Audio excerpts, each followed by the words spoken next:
geceler gözledim seni. Ne günlere sallın sen beni cerenim. Yürekten aydyarın şol sözleri. Ananay sözüme menin cerenim. Ay aydın geceler gözledim seni. Ne günlere sallın sen beni cerenim. Yürekten aydyarın şol sözleri.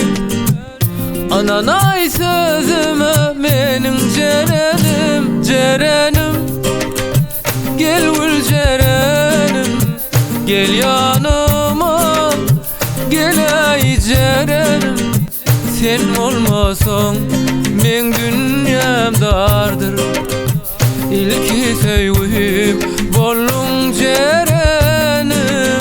Ah cerenim, gel bir cerenim, gel yanıma, gel ay cerenim. Sen olmasan men dünyam dardır. İlki sevgim bollun cerenim.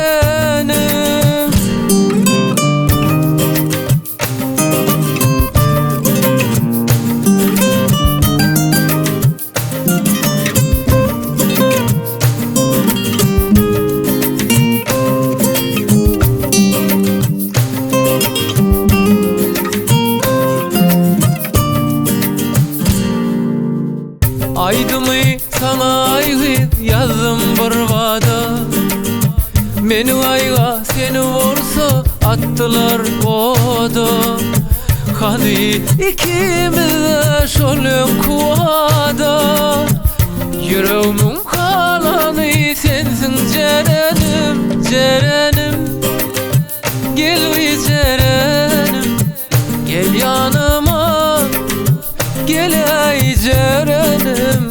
Sen olmasan men dünyam dardır. İlki sevgim bollun cerenim.